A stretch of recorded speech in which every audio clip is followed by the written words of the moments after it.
조금 전에 봉독한 그 에베소서는 6장으로 이루어진 짧은 그 편지입니다. 서신입니다. 옥중 서신이라고 그렇게 불러요. Captivity Epistoles라고 부릅니다.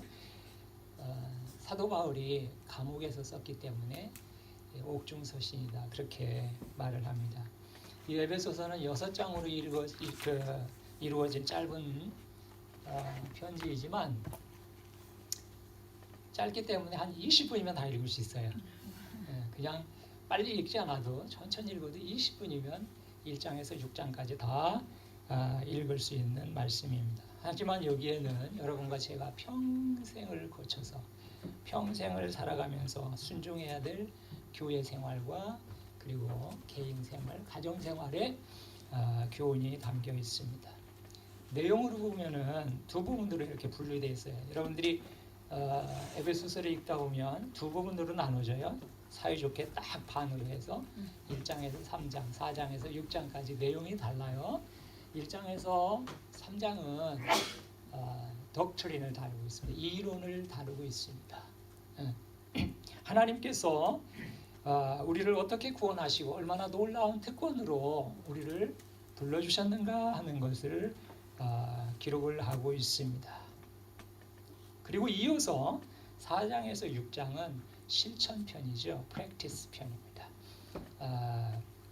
하나님의 자녀로 부르심을 받은 하나님의 자녀들은 어떻게 살아가야 되는가를 4장에서 6장 부분에서 다루고 있어요. 그러니까 앞부분에는 이론으로 여러분은 이런 사람들입니다. 하나님이 여러분들을 이렇게 사랑하셨습니다. 하나님이 여러분들을 이런 자리로 부르셨습니다. 우리의 신분에 대해서 그리고 특권에 대해서 하나님께서 가르치고 계신다면 이제 4장 부분에서는 그렇기 때문에 여러분은 하나님의 자녀로서 이렇게 살아야만 합니다. 이렇게 생활해야 됩니다. 라고 그렇게 가르치는 말씀입니다. 여러분 1장에서 3장까지 하나님께서 우리를 위해 행하신 일을 말한 후에 4장부터는 이제 여러분은 이렇게 살아야 돼요 라고 말씀하는데 그 첫 번째 이론에서 가장 먼저 이렇게 살아야 된다라고 말씀하시는 게 뭐냐면 하나님께서 하나 되게 하신 것을 힘써 지키십시오. 그거예요. 이게 가장 여러분 뭐든지 가장 먼저 말하는 게 굉장히 중요한 중요하기 때문에 가장 첫 번째로 이렇게 말하는 경우들이 많이 있어요. 하나 되게 하신 것을 힘써 지키라. 이렇게 잘 생각해야 돼요. 여기에서 여러분이 하나 되라고 말씀하시는 게 아니에요. 하나 되라고 말씀하시는 게 아니에요. 하나 되게 하신 것을 힘써 지키라. 그렇게 말씀하시는 거예요. 이미 하나님께서 하나 되게 말씀하셨다는 말씀이에요. 하나 될 필요가 없어요. 하나 되게 하셨어요. 그 하나 되게 하신 것을 지키는 거예요. 그것이 우리가 해야 될 일이라고 하는 거죠. 여러분, 하나님께서 그분이 친히 세우시고 세우시고 하나 되게 하시는 것이 공동체가 둘이 있어요. 그게 뭐예요? 가정과 교회예요. 요즘 세계 이렇게 돌아가는 것들을 보면 정치적으로도 그렇고요, 사회적으로도 그렇고요. 오늘날 이 분열이 굉장히 심각한 문제입니다. 여러분들 미국 뉴스를 계속 보셨지요? 우리 한국 사람이니까 한국 뉴스는 늘 관심을 가지고 봅니다. 얼마나 분열이 우리의 주위에서 행행하는지 많이 일어나고 있는지 그런 것들 여러분과 저는 잘 알고 있습니다. 그런 의미에서 주님께서 우리에게 지키라고 말씀하시는 것은 집이나 이런 교회 건물을 지키라고 하는 말은 절대로 아니에요.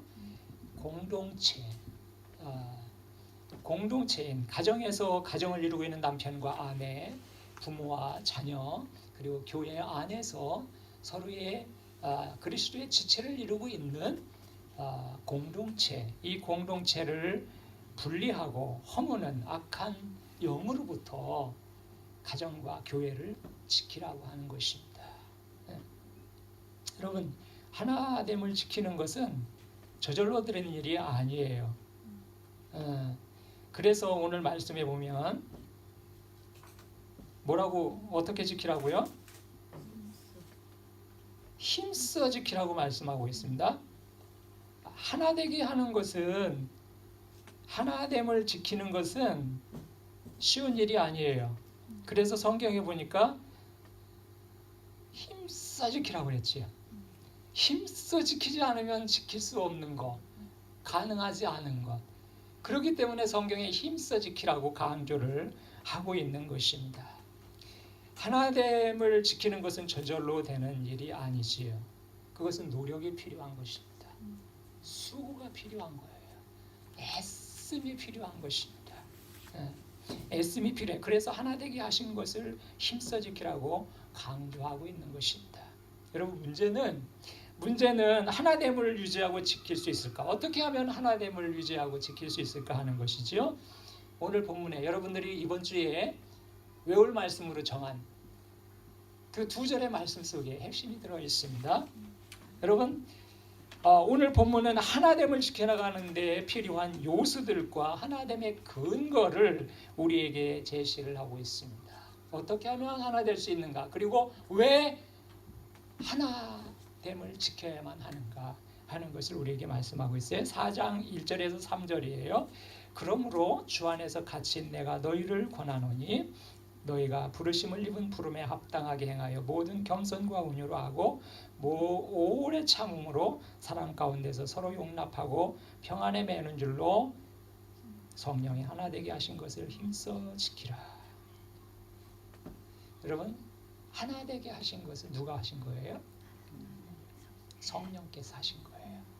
우리를 하나 되게 하신 것은 성령께서 하신 것이에요. 우리가 해야 될 일이 뭐예요? 성령께서 그 해주신 그 일을 우리가 힘써 지키는 것입니다. 여러분, 하나님과의 관계에서 중요한 것이 믿음이라고 하면 우리 서로의 인간관계 속에서 중요한 건 뭘까요? 관계죠. 관계. 제가 왜 그런 생각이 들었나 모르겠어요. 오늘 차를 이렇게 타고 운전하면서 이 교회를 보면서 문득 그런 생각이 들었어요. 제가 만약에 이 세상을 떠나면 제가 가장 아쉬워할 것이 무엇이 있을까? 내가 이 세상을, 하나님께서 부르셔서 이 세상을 떠나게 되면 내가 아쉬워할 수 있는 것, 내가 이 세상을 떠나가는 것에 대해서 아쉬운 것이 뭐가 있을까? 문득 그런 생각이 들었어요. 근데 제가 생각해 보니까요, 오래 생각할 필요도 없더라고요.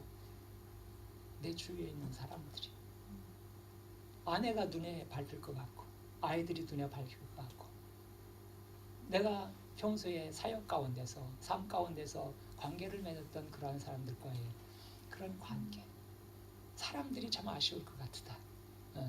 내가 이 땅에서 뭐 누리는 거, 뭐 제가 럭셔리하게 사는 건 아니지만 뭐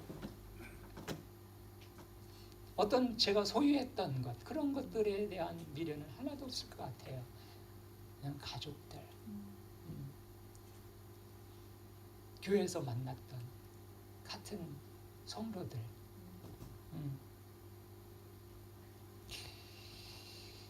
근데 이 관계, 우리의 관계, 이 중요한 우리의 관계에 중요한 영향을 미치는 것이 있어요. 그게 뭘까요? 성품이에요. 소위 말해서 성격이라고, 사람들이 성격. 사람들이 막 성품과 성격을 같은 의미로 쓰는데 엄밀하게 말하면 성품과 성격은 조금 이렇게 차이가 있어요. 보통 성격은 이제 퍼스널리티라고 이렇게 말을 하고, 타고난 기질, 이 타고난 기질과 밀접한 관계가 있는 것이 성격이에요.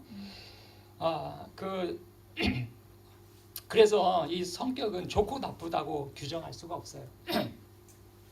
근데 이제 보통 성품 하면은 캐릭터라고도 이렇게 말할 수 있는데, 이 성품은 여러분 좋은 성품과 나쁜 성품이 있어요.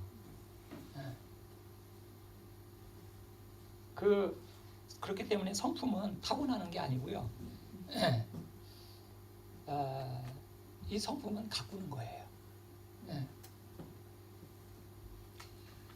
타고난 성격이나 이 기질 위에 더 좋은 가치나 경험을 또 교육시키거나 훈련하면 성격이 품위 있게 바뀌어요. 고상한 성품으로 바뀌어요. 그러므로 성품은 평생을 통해 바람직한 모습으로 발전하거나 또는 좋지 못한 모습으로 후퇴해갈 수도 있는 거예요. 그래서 사람들이 나이 들면 하는 말이 있지요. 추하게 늙지 말아야 된다. 사람이 곱게 늙어야 돼.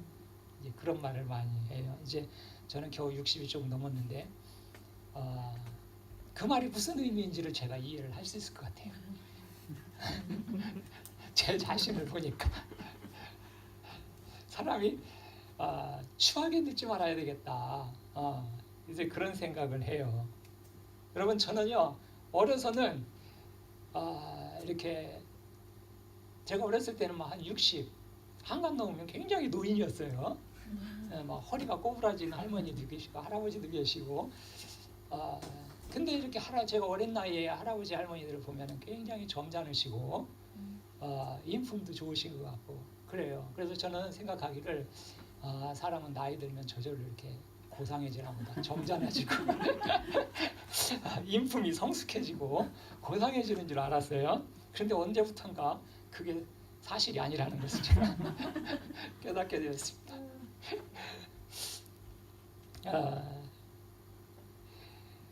어떤 모임에서 어떤 분이 저기 물었어요. 목사님 댁도 싸움하세요? 부부 싸움하세요? 그러더라고요. 여러분이 생각하기에 어떠세요? 제가 부부 싸움 할 것 같아요? 안 할 것 같아요? 안 했어요. 안 했었어요. 안 했었어요. 근데 나이가 드니까 전에 안 했던 것까지 다 싸우더라고요.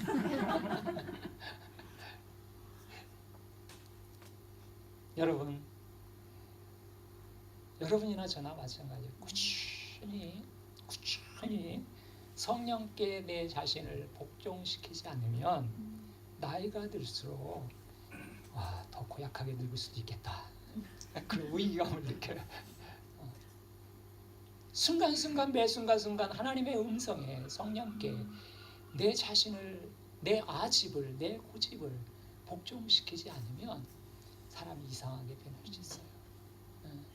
원래 사람은 본성이 약하거든요. 우리의 성품은요 가만두면요 교육시키자고 가만두면 좋은 방향으로 가는 게 아니라요 나쁜 방향으로 가게 돼 있어요. 물 흐르듯이. 그게 인간이에요. 우리 안에 있는 죄성 때문에 그래요.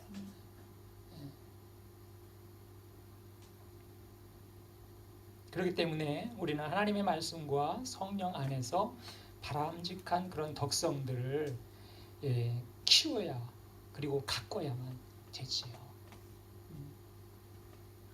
그것이 여러분의 개인의 삶을 깊이 있고 풍요롭게 할 뿐만 아니라 여러분의 가정을 풍요롭게 하고 여러분의 교회를 풍요롭게 만드는 것입니다. 그렇다면 그런 성품들은 무엇이고 어떻게 바람직한 덕성들을 갖고 와갈까? 그게 이제 문제가 되겠지요. 그게 궁금한 거예요. 이제 공동체를 하나 되게 하는 그런 거기에 꼭 필요한 네 가지 덕목, 오늘 말씀에 나와 있는 네 가지 덕성을 좀 저희가 이제 살펴보려고 그렇게 생각합니다. 첫 번째가 뭐예요? 겸손입니다, 여러분. 여러분 성경에서 겸손이라는 성품이 언급될 때마다 상대적으로 짝을 이루어서 나오는 단어가 있습니다. 그게 뭐예요? 아니 상대적으로 반대적인 짝을 이루어 나오는 거. 교만이에요. 교만.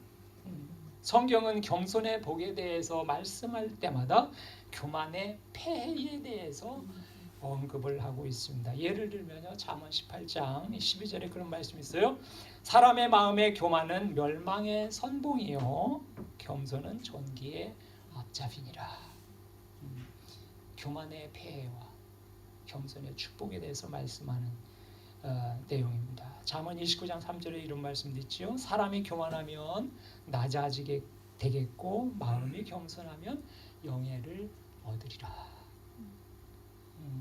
여러분, 교만은 개인을 망하게 할 뿐만 아니라 공동체를 무너뜨리는 요인이 된다고 하는 말씀이지요. 여러분, 본문에서 겸손을 하나됨을 유지하는 데 필요한 첫 번째 덕목으로 꼽고 있는 것도 그런 이유 때문이에요. 그럼 겸손의 특징은 뭐예요? 겸손한 사람은 어때요? 겸손한 사람은 첫 번째 겸손한 사람의 특징은요, 그냥 아무한테나 예예하고 머리 쓰고 있는 게 아니고요, 다른 사람과 나를 비교하지 않는 거예요. 나를 다른 사람과 비교하지 않아요.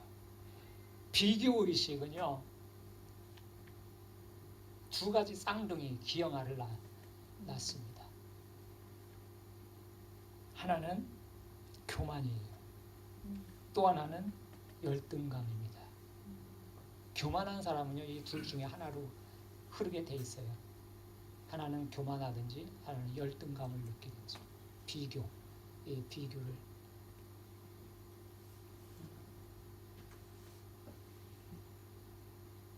이 두 가지는 관계를 깨트리고 공동체를 무너뜨리는 위험한 요소들이지요.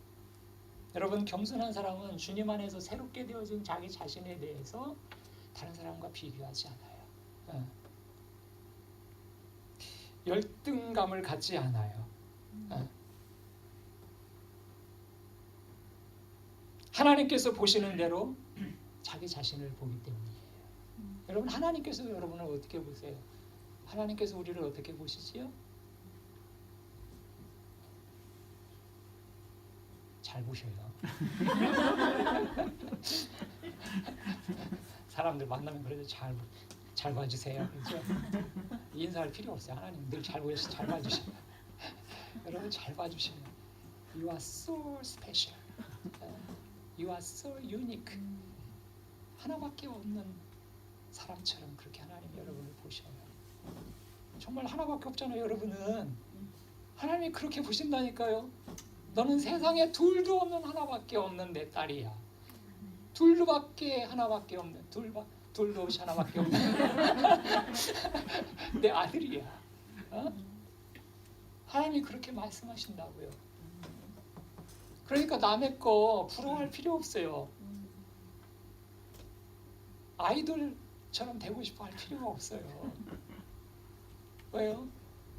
하나님이 나를 나답게 만들어 주셨으니까. Be yourself. 남처럼 되고 싶어 하는 거, 그 건강한 거 아니에요. 외모든 성격이든 탤런트든 하나님이 나를 나답게 만들어 주신 것이 있어요. 그것을 발견하고 감사하면 돼요. 그것을 갖고 나가면 돼요. 다른 사람처럼 말 잘하지 못해도 괜찮아요. 다른 사람처럼 키 크지 않아도 괜찮아요. 하나님이 여러분들에게 꼭 필요한 그것을 여러분에게 주셨어요. 다른 사람에게 필요한 것이 아니라 여러분에게 필요한 그만큼의 재능,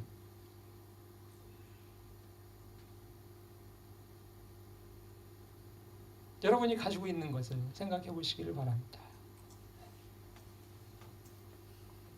겸손한 사람은요, 다른 사람의 칭찬이나 비난에 크게 마음을 두지 않아요. 마음을 쓰지 않아요. 다른 사람이 칭찬한다고 막 우쭐해가지고 금방 기분이 좋아지지 않아요. 다른 사람이 조금 비난한다고 해서 그것 때문에 온 세상이 끝난 것처럼 실망하고 좌절하지 않아요. 세상의 모든 사람이 나를 좋아할 수는 없어요. 나를 좋아하는 사람이 8명이라면 2사람은 내가 가진 내 어떤 부분 때문에 거부감을 느낄 수도 있고요. 좋아하지 않을 수도 있어요. 세상은 그런 거예요. 나를 만나는 사람마다 나를 좋아한다? 그건 참 이상한 거예요. 문제가 있는 거예요. 여러분이 문제가 있든 그 사람이 문제가 있든 거기에는 문제가 있는 거예요. 사람은 다 다르거든요. 그러니까 다 나를 좋아할 수는 없어요. 그렇기 때문에 내가 비난받을 때도 있어요. 그때마다 실족해갖고 낭망하고 나 세상 떠나고 싶어. 그러면 세상을 못 살아가지.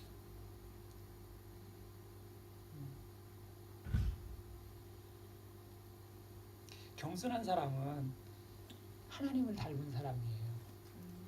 하나님이 나를 보시는 대로 나를 보고 인정하는 사람. 여러분 빌립보서 2장 5절에서 8절은 다음과 같이 권면합니다. 너희 안에 이 마음을 품으라. 곧 그리스도 예수의 마음이니 그는 근본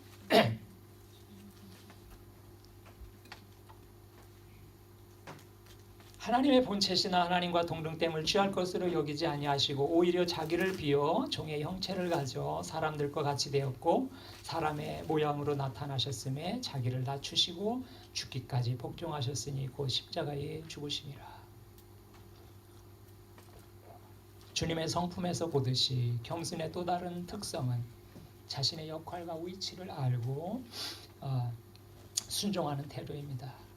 여러분 그리스도 안에서 한 몸을 이루고 있는 교회 공동체가 바로 서고 유지되려면 구성원들이 자기의 위치에서 자기의 역할을 잘 감당해야 된다는 거죠. 그럼 가정도 마찬가지죠.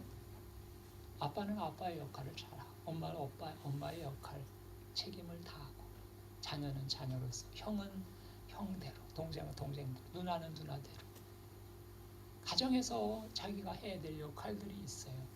하나님이 기대하시는 하나님이 세워주신 그것이 있어요. 교회에서도 마찬가지죠. 교회에도 여러 가지 직분이 있잖아요. 목사님이 계시고 권사님이 계시고 집사님들이 계시고 청년들도 있고 아이들도 있고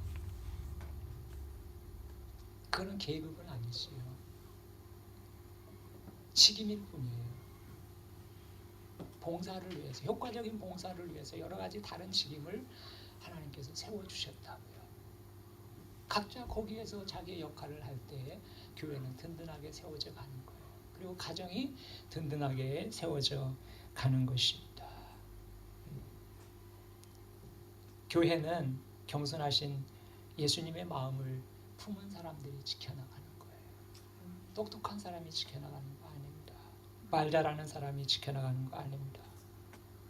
하나님의 말씀을 통해서 여러분의 성품을 예수님처럼 그렇게 겸손하게 가꾸어 가시기를 주님의 이름으로 축복합니다. 두 번째 덕목은 뭐예요? 온유입니다. 여러분 온유하면요 절대된 힘을 말하는 거예요. 컨트롤되는 힘. 내 안에 힘이 있어요. 파워가 있어요. 그러나 그 파워를 내 마음대로 휘두르지 않는 것, 절제하는 것, 조절하는 것.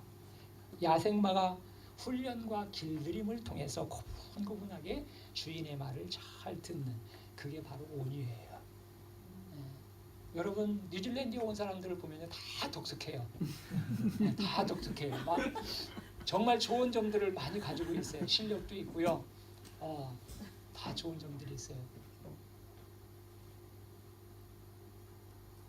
다른 사람들이 갖지 못한 것들을 한 가지는 한두 가지는 다 가지고 있어요. 능력 있는 사람이 많아요. 그러나 그것들을 잘 컨트롤하는 거, 쇼오프하지 않고 아무 때나 사용하지 않고 그것이 온유입니다. 여러분 하나님은 사람을 쓰시기 전에 성품을 다루셔요. 성품을 다루십니다. 모세는요 애굽의 궁중에서 살 때는 온유한 사람이 아니었어요. 그는 자기 안에 있는 그 혈기를 조절하는 브레이크가 없었던 사람이에요. 그래서 궁중에 있을 때 사람을 막 때려 죽였지. 주먹도 셌나 봐. 그 안에 힘이 있어. 그 힘을 조절을 하지 못했어요. 그래서 살인을 하고 도망자가 되어야 됐지요. 그가 미디안 광야에서 40년 동안 하나님의 성품 학교에서 공부를 하고 훈련을 받고 난 다음에 사람이 바뀌었어요. 하나님이 모세를 뭐라고 말씀하시는지 보세요. 민수기 12장 3절에 이렇게 말씀하셔요. 이 사람 모세는 온유함이 지면의 모든 사람보다 승하더라. 그 까칠하던 모세가 훈련을 받고 나니까 세상에 있는 모든 사람보다 온유한 사람이 되었대요. 이게 하나님의 평가예요.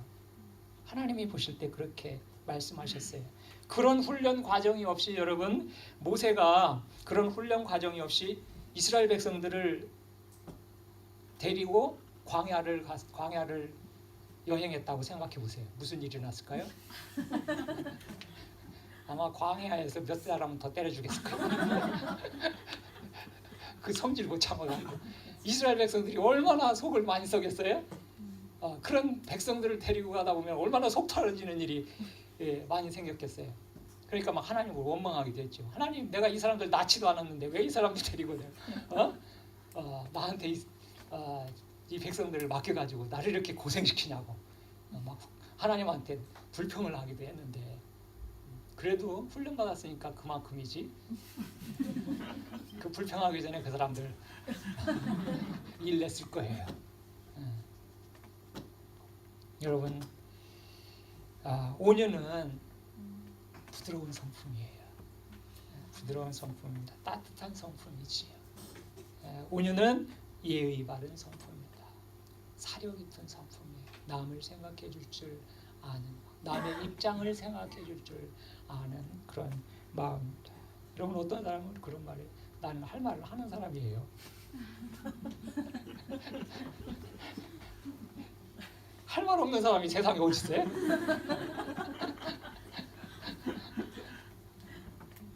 할 말 있다고 그 말 다 하고 살아요?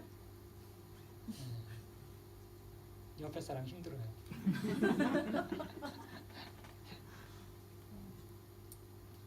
여러분, 할 말이라도 그것이 진정으로 상대방을 위한 말이 아니라면, 덕을 이루는 말이 아니라면 그런 성격은 다스려져야 돼요. 그런 성품으로 다스려져야 된다는 거지. 그것은 좋은 성품도 아니고 다듬어야 될, 훈련되지 않은 성품일 뿐이에요. 가정이든 교회든 여러분, 공동체가 할 말을 못해서 잘못되는 경우보다는 할 말을 막 해서 잘못되는 거예요.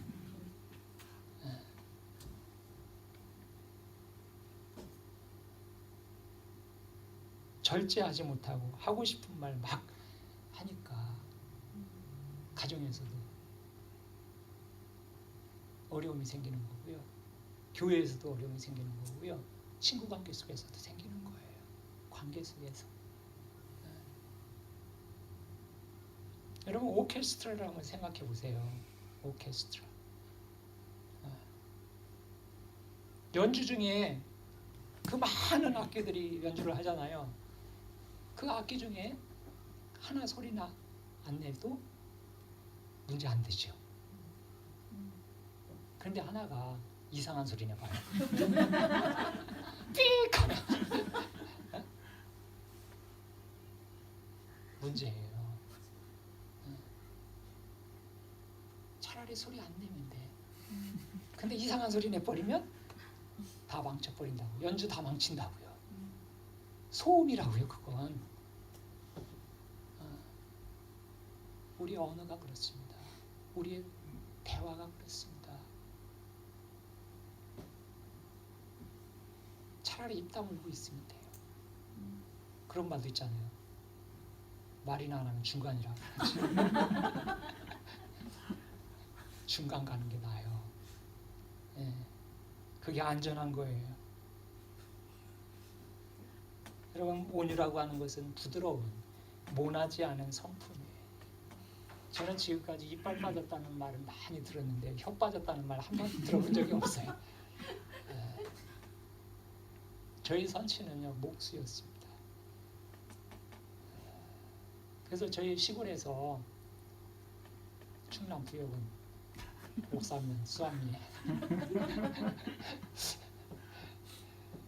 어렸을 때 이제 교회가 낡아서 교회를 새로 건축하는데 아버님 목수니까 지붕에 올라가서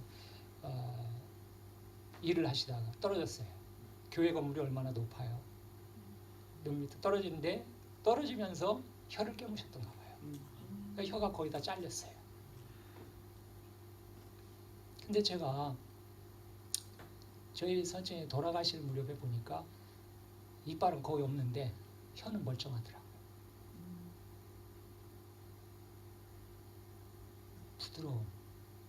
부드러움이 강함을 이기는 거예요. 이빨이 혀를 거의 잘라놨는데 나중에 보니까 그 이빨이 하나도 없더라고. 온유하다고 하는 것은요, 부드러움이 강한 게 아니에요. 남에게 상처 주는 게 아니에요. 내 강함을 가지고 나는 다른 사람에게 상처를 주고 해를 입히는 게 아니에요. 권력이나 무력보다 더 강하고 큰 영향력을 끼치는 것, 그것은 부드러움이라는 거예요. 온유함이라는 것입니다. 교회가 하나 되도록 지키는 것은 영화 속에서나 보는 배트맨이나 슈퍼맨이나 아이언맨이나 원더우먼 같은 그런 초능력을 가진 사람들이 아니고요.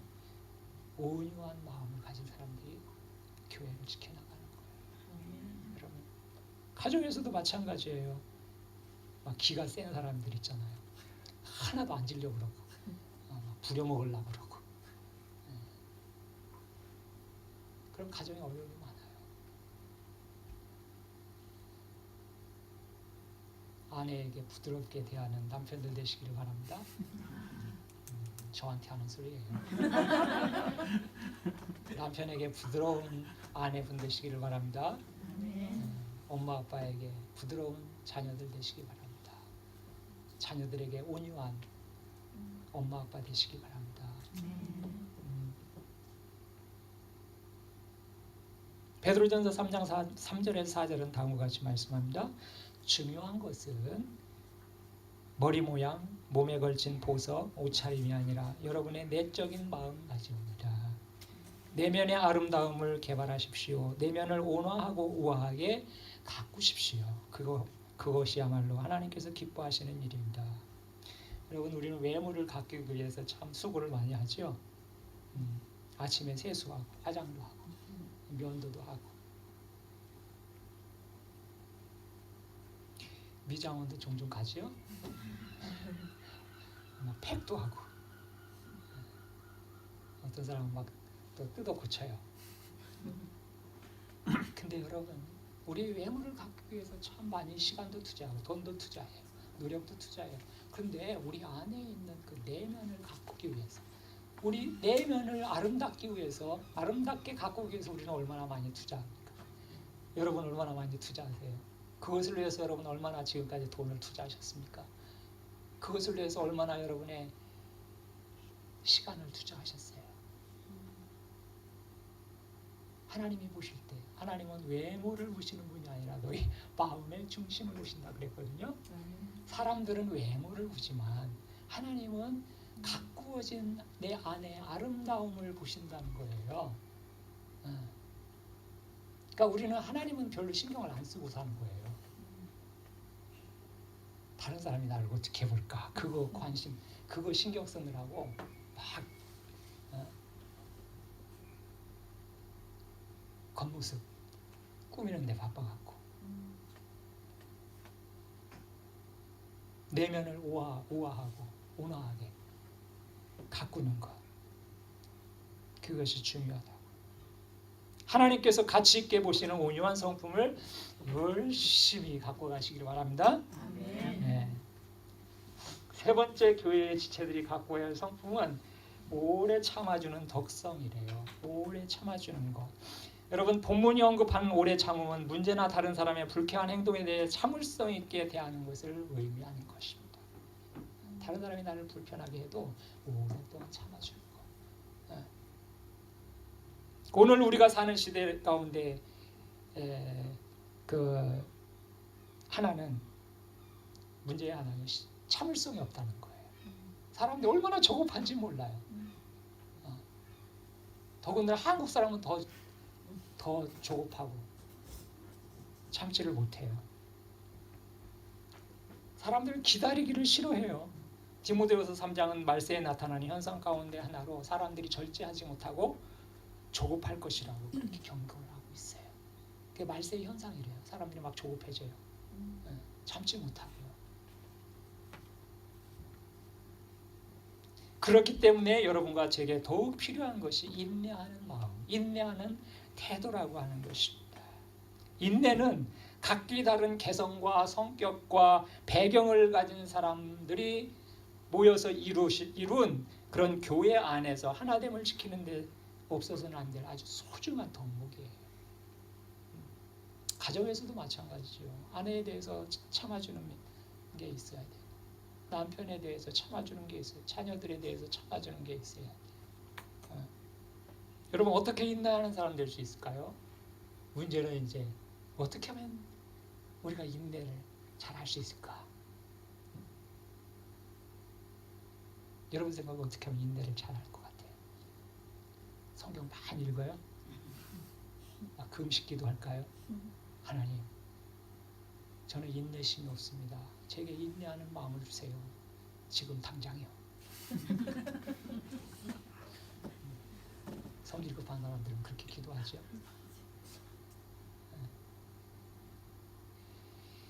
그런 기도로 우리의 인내심을 키울 수는 없어요.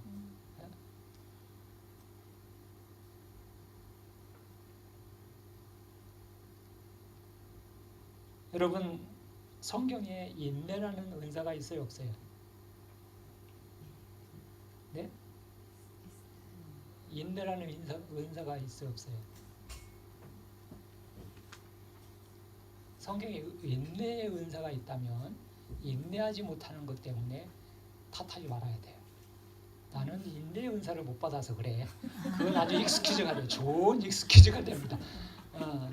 근데 성경에 인내의 은사는 없어요. 인내라고 하는 은사는 없습니다. 성령의 다스림심에 순종함으로써 맺는 열매로서의 인내가 있을 뿐이에요. 성령의 열매 가운데 있죠? 성령의 복종하심에, 성령의 다스리심에 내가 순종하고 복종함으로 인내를 할 수 있다고 하는 거예요. 여러분 인내심을 가지고 태어나는 사람도 없어요. 그것은 매일매일의 삶 가운데서 우리가 살면서 배우는 것입니다. 버스 정류장에서 하염없이 버스를 기다리면서 인내심을 배우는 거예요.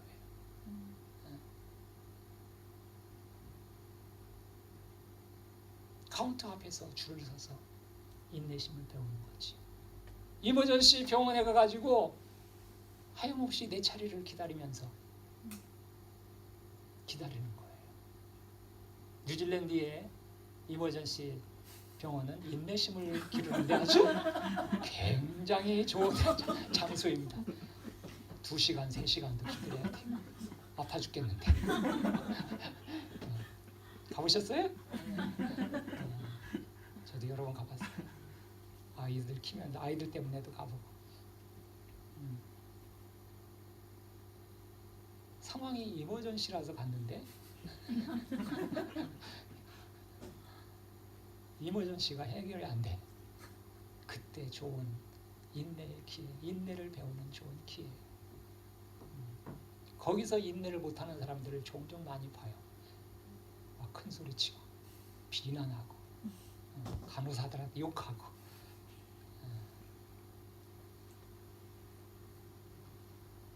여러분 시련 가운데 매는 거예요. 인내는 고난 가운데서 얻는 값진 성품이 인내입니다. 내 성질대로 다 하면서 인내를 배우는 것은 불가능하다는 말이죠. 여러분 폴란드의 시인인 스탠드 슬로우라는 사람은 아주 굉장히 유명한 말을 했는데요.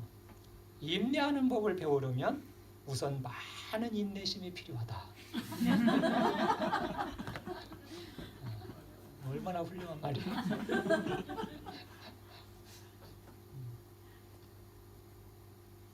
인내하는 법을 배우려면 우선 많은 인내심이 필요하다.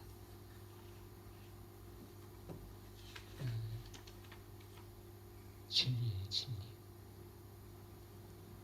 어떤 분들은 그렇게 말해요. 나는 성질 급해서 못 참아요.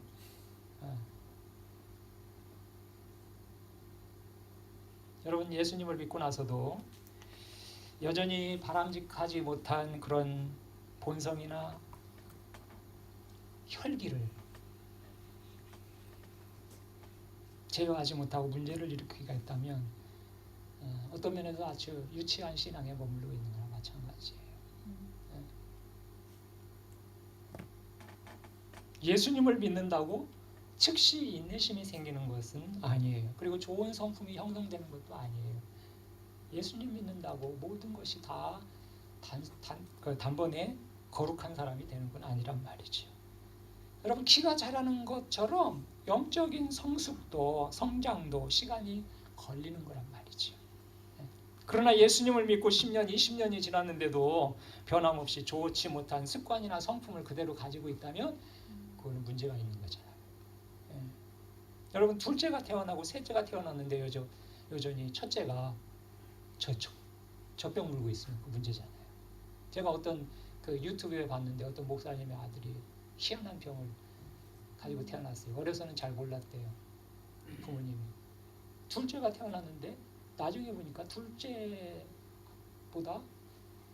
더 키가 작은 거예요. 그래서 병원에 데려갔더니 아직 이상한 병이 있는 거예요. 그건 문제지요. 기간이 자라면 자라야 되죠. 키가 자라듯이. 영적인 성숙도 마찬가지란 말이죠. 우리 인격도 마찬가지란 말이죠. 여러분이 매일 성경 읽고 매일 기도하고 매주일 설교를 듣고도 쉽게 여러분들이 가지고 있는 그 급한 성격이나 혈기를 그대로 부리고 있다면 그것도 정상이 아니지요. 여러분, 그리스도인으로서 우리는 날마다 자라기를 소망해야 됩니다. 아멘. 언어가, 행실이, 우리의 성품이 매일매일 주님을 닮아서 변화되어야 되어야 된다는 것이에요. 여러분이 진정으로 거듭난 하나님의 자녀라면 여러분은 하나님의 은혜로 점점 더 주님의 모습으로 닮아가야 됩니다. 그리고 주님의 은혜로 그렇게 될 수 있어요. 그렇게 될 수 있어요. 그렇게 되기를 축복합니다.